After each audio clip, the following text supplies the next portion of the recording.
नमस्कार एवरीबॉडी। ये एक रिमाइंडर है कि आपकी जो ओवरऑल पर्सनालिटी है वो डिफाइन करती है कि आपकी पर्सनल रियलिटी कैसी है। Personality is equal to personal reality.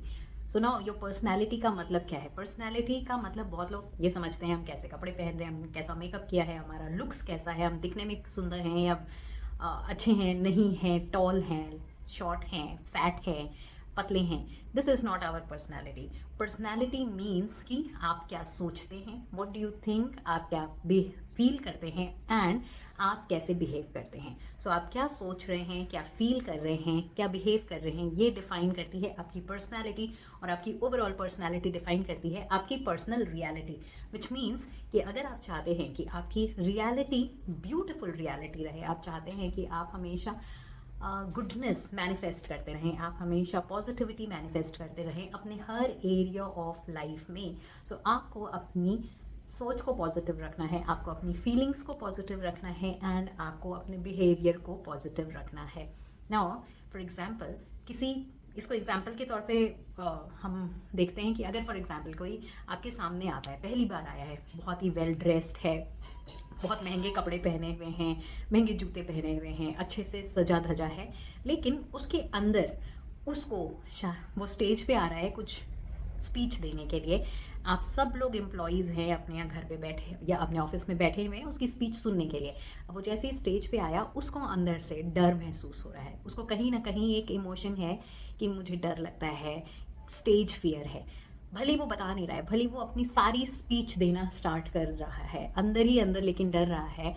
तो मोस्ट ऑफ द ऑडियंस ये समझ जाएंगे और क्या उसके लिए एक परसेप्शन बनाएंगे। वो कभी ये नहीं कहेंगे कि ओवरऑल मस्त पर्सनैलिटी थी, बहुत अच्छी पर्सनैलिटी थी, या वो बहुत ही अमेजिंग बोल रहा था, उसकी कम्युनिकेशन बहुत अच्छी थी, भले ही वो बहुत अच्छी इंग्लिश बोल रहा हो। लेकिन अगर उसके अंदर डर चल रहा है तो हम सबको ये समझ आ जाएगा और हम सब यही बोलेंगे कि सब कुछ ठीक था, लेकिन कहीं ना कहीं वो डरा हुआ लग रहा था, कहीं ना कहीं उनका कॉन्फिडेंस कम लग रहा था। तो इसका मतलब क्या है? आपके मन के अंदर जो चल रहा है और आप जैसा महसूस कर रहे हैं वैसी ही रियलिटी दूसरे समझ जाते हैं, वैसी ही आपकी पूरी की पूरी पर्सनैलिटी डिफाइन होती है। एग्जाम्पल, कोई बहुत ही गुस्से वाला है, अगर वो कुछ नहीं भी बोल रहा है, उसका चेहरा देख के ही आपको क्या लग जाता है कि बहुत गुस्से वाला लगता है, बहुत खड़ूस लगता है, इससे दूर से ही बात करना चाहिए। ऐसा क्यों है? बिकॉज उसके थॉट्स ऐसे चल रहे हैं, उसकी फीलिंग्स ऐसी चल रही हैं एंड आपकी रियलिटी भी ऐसी ही हो जाएगी। आपकी रियलिटी कैसे? आप वही चीज़ें मैनिफेस्ट करते हैं जो आप सोचते हैं और आप जो महसूस करते हैं। सो अगर आप सोच रहे हैं कि आपको डर लग रहा है, अगर आप महसूस कर रहे हैं लो कॉन्फिडेंस, आप फेयरफुल महसूस कर रहे हैं, घबराहट हो रही है, तो क्या होगा? आपको सारे सर्कमस्टेंसेस ऐसे मिलेंगे जो आपको और ज़्यादा फेयरफुल महसूस कराएंगे, आपकी थॉट्स को और ज़्यादा डराएंगे। सो बेसिकली क्या कहा जाता है? Like attracts like. सारे लॉ ऑफ अट्रैक्शन कोच कहते हैं लाइक अट्रैक्ट्स लाइक। हमारे अंदर जो चल रहा होता है, हम जैसे होते हैं, हमें वैसी ही चीज़ें मैनिफेस्ट हम करते हैं। मतलब हम जिस तरीके से सोचते हैं, जिस तरीके से महसूस करते हैं, हमारे सामने सारी ऐसी चीज़ें होती हैं जो हमारी करेंट सोच और करेंट फीलिंग्स को एम्पलीफाई करती हैं, मतलब बढ़ाती हैं।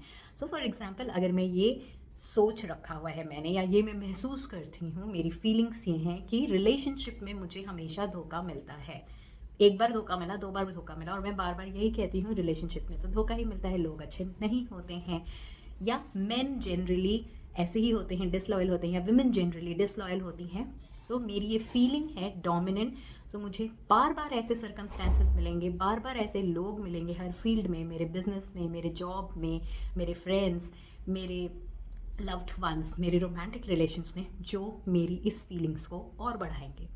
अगर मेरा ये सोचना है कि मेरी लाइफ स्मूथ चलती है, मैं एक मिडिल क्लास लाइफ में रहती हूँ, पैसा आता जाता रहता है, बहुत ज़्यादा पैसा नहीं आता, मेरी जितनी ज़रूरत है मुझे उतना मिल जाता है, अगर मैं ये महसूस कर रही हूँ तो मेरी सारी सर्कमस्टेंसेस, चाहे मैं जिस भी कंपनी में चली जाऊँ, मैं जिस भी पोजीशन में चली जाऊँ, हर बार मेरे पास जो पैसा आएगा उतना ही आएगा जितना कि मैं मैनेज कर पाऊँ, इतना नहीं आएगा जितना मैं इंजॉय कर पाऊँ, लग्जरी में जी पाऊँ, इतना नहीं आएगा जितना मैं दूसरों को दे पाऊँ।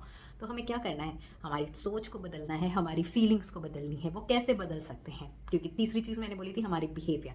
जब हम हमारी बिहेवियर को बदलेंगे, हमारी सोच, हमारी फीलिंग्स ऑटोमेटिकली बदल जाएगी। एग्जाम्पल, अगर हम पैसे के बारे में कह रहे थे, जिस तरह तो हमारे पास जितना भी पैसा आ रहा है, अगर हम थोड़ा पैसा आ रहा है, कम आ रहा है, लिमिटेड आ रहा है, हम खर्चा नहीं कर पा रहे हैं, ज़्यादा सेविंग्स ही नहीं हो पा रही है हमारे पास, तो हम क्या कर सकते हैं, हमारे पास जितना भी है थोड़ा सा उसमें से हम दूसरों को देना शुरू करें, दूसरों की मदद करना शुरू करें। 10 रुपये तो भले 1 रुपये देके आप दूसरों की मदद करिए, कुछ काइंडनेस दिखाइए, कोई भी ऐसी मदद करिए, कोई भी ऐसे पैसे दीजिए, उन जितना लिमिटेड पैसा है उस पैसे में आप जो भी चीज़ इंजॉय कर सकते हैं वो इंजॉय करिए। आइसक्रीम खाइए, भले ही और एक्सपेंसिव आइसक्रीम नहीं खानी तो सस्ती आइसक्रीम खरीद के खाइए, एक्सपेंसिव रेस्टोरेंट में नहीं जाना तो एक बार सस्ते रेस्टोरेंट में चले जाइए, जितना आपकी क्षमता के अकॉर्डिंगली। पहली चीज़ दूसरों की मदद करिए, दूसरा अपनी लाइफ में कुछ चीज़ें इंजॉय करिए, खरीदिए कुछ सामान, लग्जरी से रहिए, सो दैट इससे क्या होता है, आप अपने सबकॉन्शियस माइंड में जब आप दूसरों की मदद करते हैं, फॉर एग्जांपल जितना भी है उसमें से बहुत थोड़ा 1% निकाल के आप दूसरों की अगर मदद करते हैं तो ऑटोमेटिकली हमारे अंदर सेल्फ एस्टीम बढ़ जाता है, हम सबकॉन्शियस माइंड को इनडायरेक्ट मैसेज दे देते हैं कि हमारे पास इतना है कि मैं दूसरों की मदद कर सकता हूँ। नाउ सी, जब हमारा ये थॉट बदला कि हमारे पास इतना है हम दूसरों की मदद कर सकते हैं, तो हमारी फीलिंग कैसी आई, हमारी फीलिंग आई कि वाओ मैं बड़ा हूँ, मेरी सेल्फ एस्टीम बड़ी है, मैं रिच हूँ, मैं मदद कर सकता हूँ, सेटिस्फैक्शन की फीलिंग आती है, हैप्पीनेस की फीलिंग आती है ना। जब ये सेटिस्फैक्शन की फीलिंग आई और हैप्पीनेस की फीलिंग आई और बार बार हमने ऐसा किया तो हमारे पास बार बार ऐसे सर्कमस्टेंसेज आने लगेंगे जो हमारी इस फीलिंग और इस थॉट को एम्पलीफाई करने लगेंगे, बढ़ाने लगेंगे। जब हम कम आ रहा है हमारे पास पैसा और हम सिर्फ पैसे के बारे में सोच रहे हैं कि इतने एक्सपेंसेस हैं, कैसे ये खर्चा चलेगा, कैसे इस मंथ में हम काम करेंगे, क्या होगा, कैसे फीस देंगे, कैसे रेंट पे करेंगे, तो हमारी फीलिंग्स क्या है, घबराहट की फीलिंग्स है, हमारी फीलिंग्स है डाउट की फीलिंग्स, हमारी फीलिंग्स है टेंशन की फीलिंग। तो सारे सर्कमस्टेंसेस हम ऐसे अट्रैक्ट करेंगे जो इस घबराहट को, इस डाउट को और इस टेंशन को और एम्पलीफाई करेगी। सो इफ़ यू वांट कि आपकी जो पर्सनल रियलिटी है, करेंट रियलिटी है, वो चेंज हो जाए, तो आपको अपनी पर्सनैलिटी को चेंज करना पड़ेगा, विच मीन्स अपने थॉट्स को, अपनी फीलिंग्स को और अपने बिहेवियर्स को जब आप पॉजिटिव तरीके से चेंज करेंगे तो आपके सामने सर्कमस्टेंसेस भी पॉजिटिव आएंगे जो आपकी इन फीलिंग्स को एम्पलीफाई करेंगे। Thank you.